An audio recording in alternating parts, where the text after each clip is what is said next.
Hello friends, வணக்கம். இன்றைக்கி south Indian வீட்டில் எப்போவுமே இருக்கக்கூடிய இட்லி தோசை மாவு தான் நம்ம எப்படி செய்யலான்னு பார்க்க போகிறோம். நிறைய பேர் வீடியோ போட்டிருக்காங்க. எவ்வளோ பேர் வீடியோ போட்டாலும் நல்லா ஹிட் அடிக்கக்கூடியது இந்த வீடியோ தான். சரி, நம்மளும் போடுவோமே அப்படின்னு சொல்லிட்டு போடுறேன். உங்களுக்கு பிடிச்சிருந்தால் லைக் பட்டனை தட்டி விடுங்க. இட்லி அரிசி நான் 6 கப்பு எடுத்திருக்கேன். புழுங்கல் அரிசியில் கூட செய்வாங்க, பட் அது நல்லா இருக்காது. இட்லி அரிசின்னு தனியாக கடையில் கேட்டுவாங்க, அதுதான் நல்லாயிருக்கும். 6 கப்பு கழுவி ஊற வச்சிடலாம். அரிசி ஊற வைக்கிற அதே நேரம் வெந்தயம் ஒரு 4 ஸ்பூன் எடுத்து அதையும் நம்ம ஊற வச்சிக்கலாம். கழுவிட்டு ஊற வைங்க. வெந்தயம் உடம்புக்கு ரொம்ப குளிர்ச்சி. இந்த வெயில் காலத்தில் சேர்த்துக்கிட்டா உடம்புக்கு நல்லாயிருக்கும். அப்புறம் மாவாட்டுறதுக்கு 2 ஹவர்ஸ்க்கு முன்னாடி மட்டும் நம்ம உளுந்து ஊற வச்சுக்கலாம். அது 1 கப்பு. 6க்கு 1 பங்கு நான் சேர்த்துருக்கேன் உளுந்து.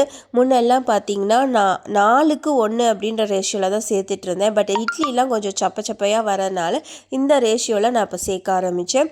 இந்த ஆட்டுறதுலேயுமே நமக்கு மாவோட பக்குவம் இருக்குது. ஃபஸ்ட்டு வெந்தயத்தை போட்டு இந்த மாதிரி புசு புசுன்னு நல்லா ஆட்டி எடுத்துக்கோங்க. அதுக்கப்புறமா இது கூட உளுந்து சேருங்க. இது 1.25 லிட்டர் கிரைண்டரு. பார்த்திங்கன்னா 1 கப்பு தான் நம்ம உளுந்து போட்டோம். பார்த்திங்கன்னா எவ்வளோ புசு புசுன்னு கிரைண்டர் ஃபுல்லாக வருது. இந்த மாதிரி புசு புசுன்னு நல்லா ஆட்டி எடுத்துக்கோங்க ஃபஸ்ட்டு. அதுக்கப்புறமா நம்ம கொஞ்சமாக சாதம் வடித்து வச்சுருப்போம் பார்த்திங்களா வீட்டில். சும்மா ஒரே ஒரு கை தான் நம்ம போடணும். ரொம்ப போட்டாக்கா நல்லா இருக்காது. ஒரே ஒரு கை சாதம். இது ஆப்ஷனல் தான், வேணான்னா நீங்கள் அவாய்ட் பண்ணிக்கலாம். இது கூட நம்ம அரிசி ஊற வச்சுருந்தோம் இல்லைங்களா 6 கப்பு, அதை கொஞ்சம் கொஞ்சமாக சேர்த்து நல்லா நைஸாக அரைச்சி எடுத்துக்கலாம்.